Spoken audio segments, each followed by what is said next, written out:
am the founder and CEO of Winthrop Capital Group. We are a consulting firm specializing in business growth and exit strategies. So we're not business brokers, but in one sense, we do some of the same work that they do in helping people sell a business or buy a business. What we are doing now is we are doing a national expansion, and we are looking for motivated people like yourself that will run one of our branch offices. So your title will be managing partner or branch manager partner, something of that nature, but you will be the owner of that location. Okay. So it's kind of like a franchise, except it's not a franchise, and we're not going through the franchise routine just because it costs too much money, and you don't get that value. I don't get that value. We can establish the same positive things that you would get with a franchise by doing what the legal beagles call a licensing agreement. So Okay. you'll have a licensing agreement, and you will be able to work under the Winthrop Capital name, and you will have access to all of our products, all of our services, and help when you need it is a phone call or an email away. So all Okay. you have to do if you run into a situation is just call the office, and somebody will tell you. Now my Irish personality just about just about came out. I was going to say somebody here will tell you to work it out on your own. Gotcha. But no, that's not true. We will help you, and we will do our very best to assure your success. Okay. So um, the cost of the license agreement is a fraction of what you would normally expect to pay for a franchise. For example, and this is not average by any means, but a McDonald's franchise will cost you anywhere from $1 million to 2.3 million to get started. Okay. Okay, the number that kind of blew me away when I was just doing the research a few minutes ago is that the average franchisee that owns that particular location, after all of their fees, which 16% goes to McDonald's. So that's, part of that is royalty, part of it is then, they break it all up uh, because the normal franchise fee for franchises is about 5% of the gross. Okay.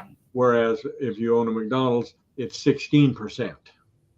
Gotcha. So with Winthrop Capital Group, it'll be 5%, but there's no hidden fees. We don't charge an advertising fee on top of that, or any licensing other than what you pay up front and your 5%, and then you get access to all of our products.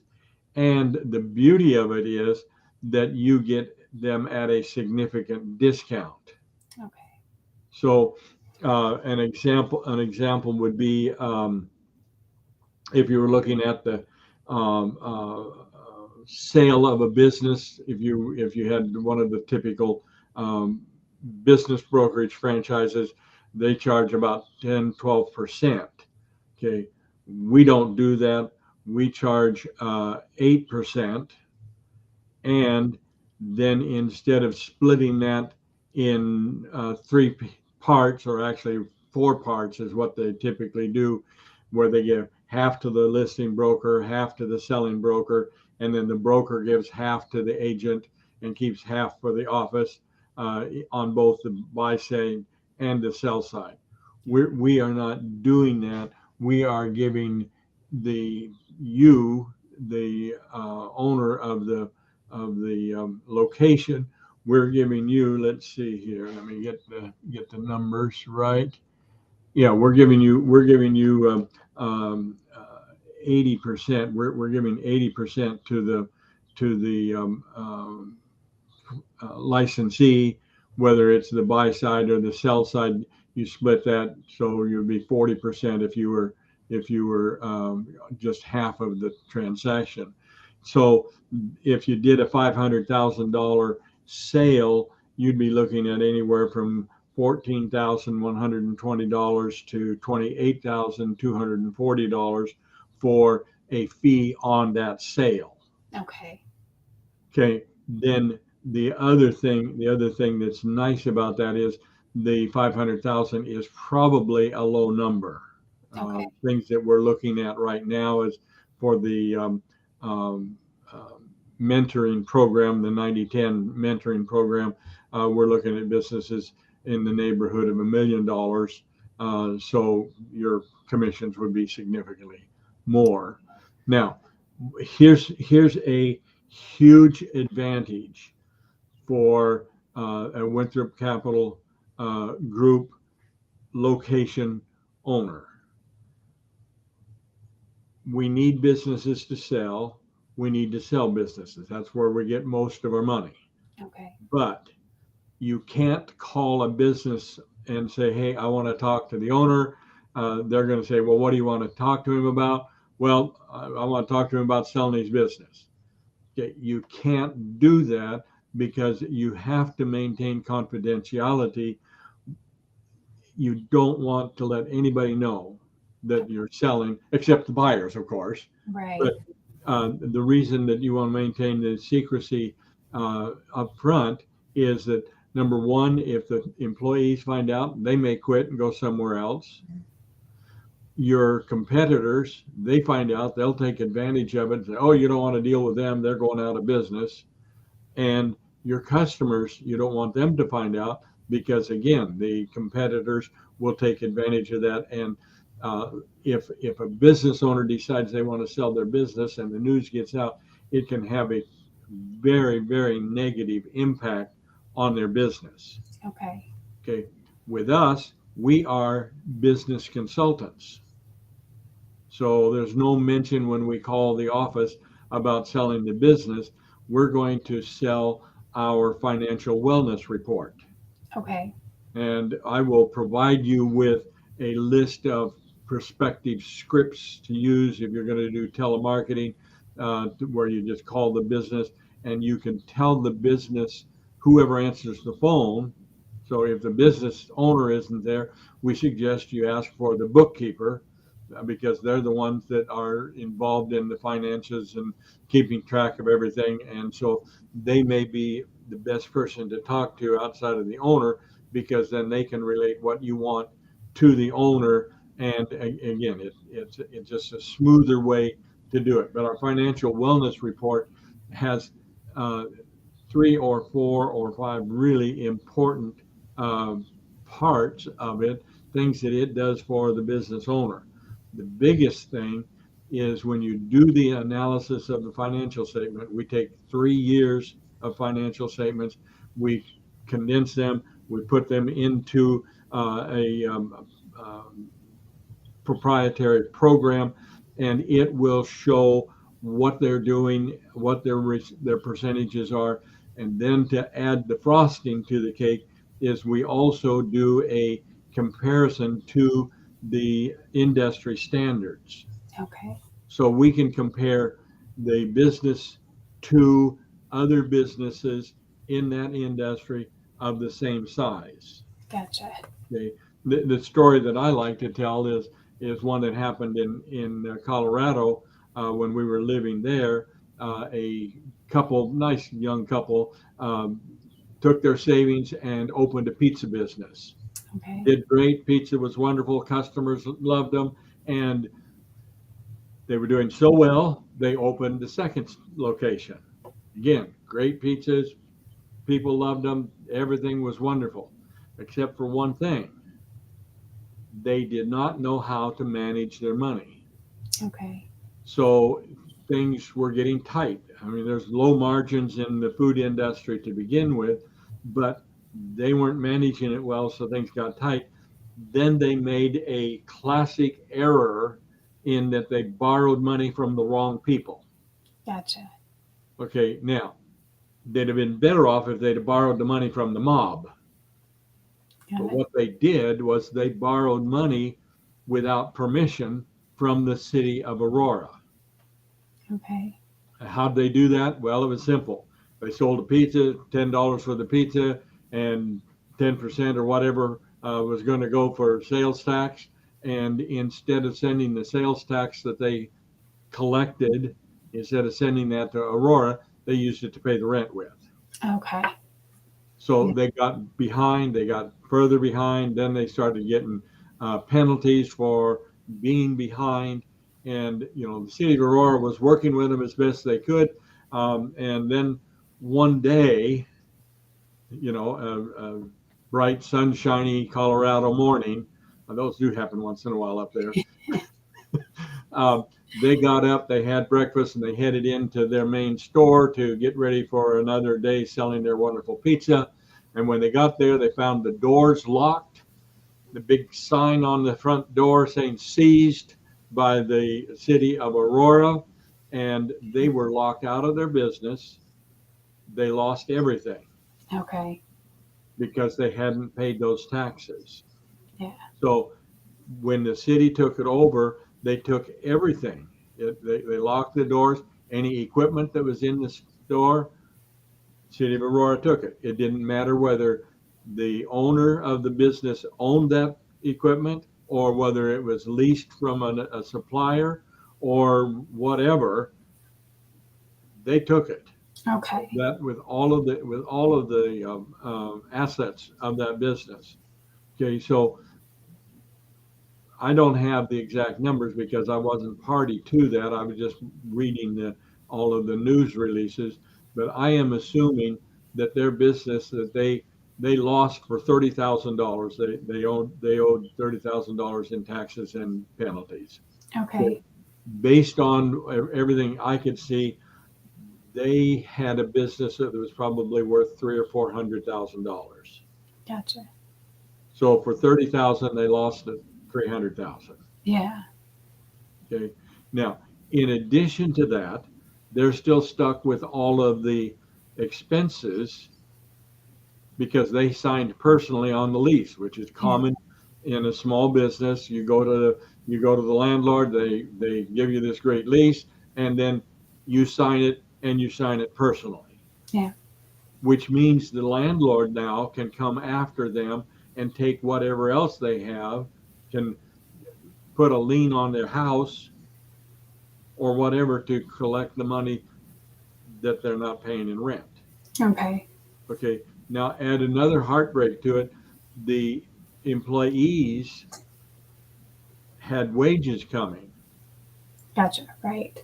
So think about poor uh, server, a single mom living in an apartment, trying to take care of her family, feed her kids, Mm. and she goes to work and finds that the doors are locked. She can't get in, and there's no pay. There's no Right. there's no there's no uh, paycheck Yeah. coming. Her rent is coming, Right. but she has no money to pay it. Yeah. So somebody losing a business, it causes a ripple effect, and it really makes a big problem for the business and everybody associated with it. Yeah. Now, one of the things that Winthrop Capital Group does, which you're well aware of, is we recognize there is a 80% up to 80% failure rate in the first 10 years for startup businesses. So our advice is don't start a business. Right. Okay, but how do you get into business? It's easy if you will come to Winthrop Capital because we will help you buy that business, and if you qualify, we can actually help you get it with no money down. Got it. And that business that you buy is already past the risk stage. It's already in place. The employees are there. The customers are there.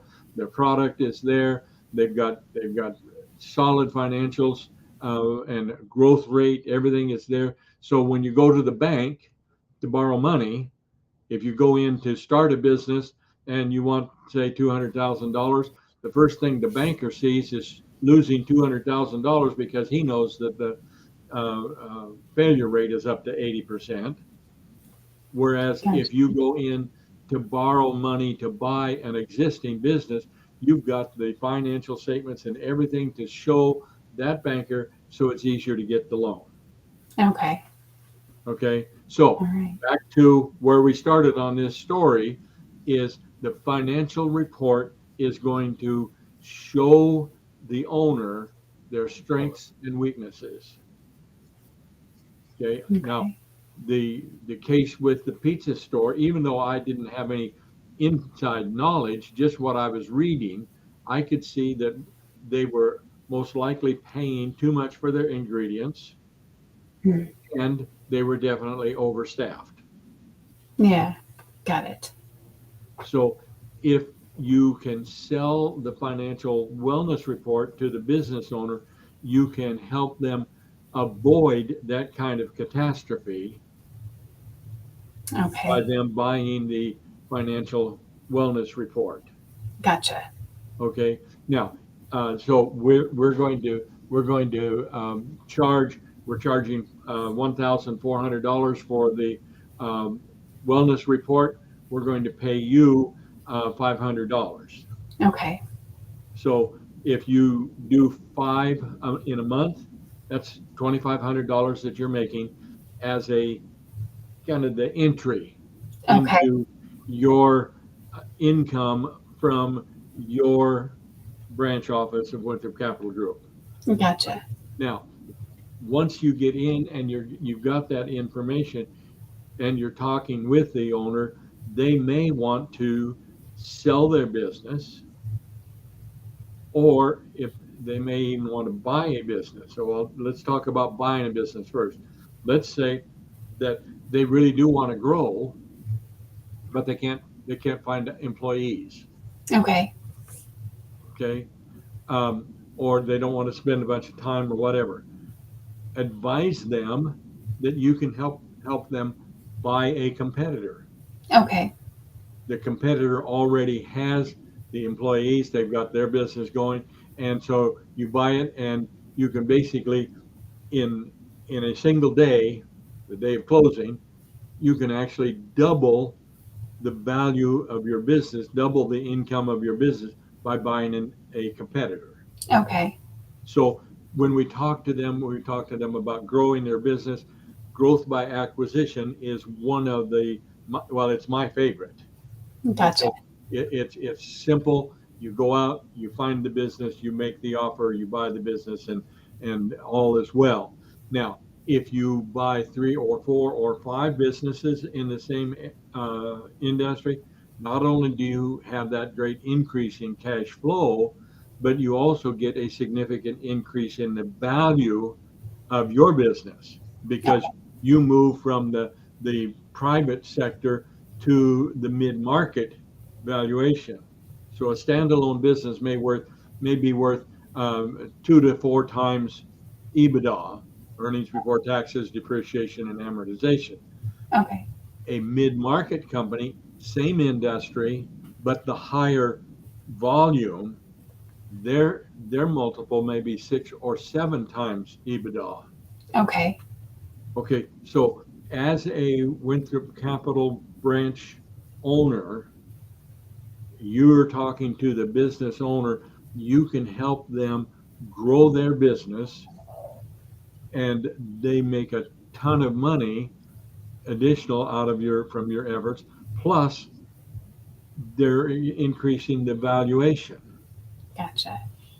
So that's why we start with the financial wellness report, because you can help a business owner that way. Oh, So let's say that they want to buy a business.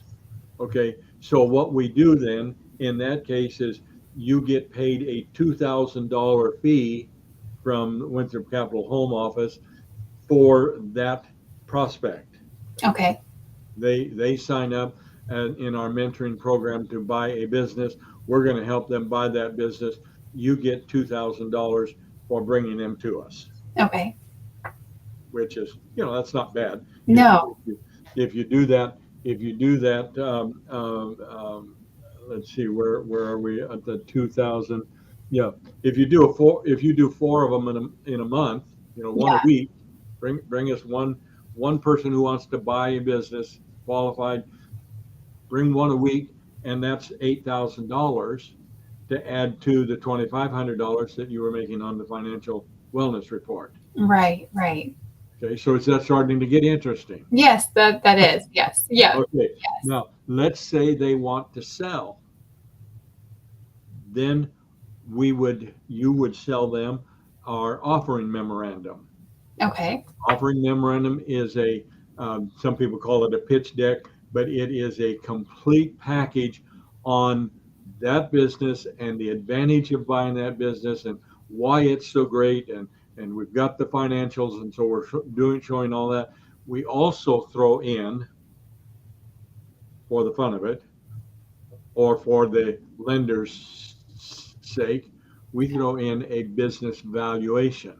Okay. Okay, so when they pay the $4,700, they're getting an appraisal, they're getting the loan package, they're getting everything they need to sell that business Okay. that they are getting, and then we're giving you your cut on that. Let's see, what are we giving for the offering memorandum? It's so. Yeah, you're going to be looking anywhere from $2,100 to $4,200 for each one. You do two of those, that double. So you're looking, say, $4,000 to $8,000 that you're doing on that. Then we go on, and then we've got the whole issue of selling the business. Again, you get commissions on that. Okay. Okay. Gotcha. So, is there anything that I didn't make clear? Something that you'd like to ask? I don't think so. I think that was really clear. I understood it, and yeah, that's great. Okay. So, thank you for your time today and Welcome. helping me do this video so that other people will be able to see what we're doing, why it's good for them, and I appreciate your help. Yeah, sounds good. Thank you. Thank you. Mhm. Bye. Okay.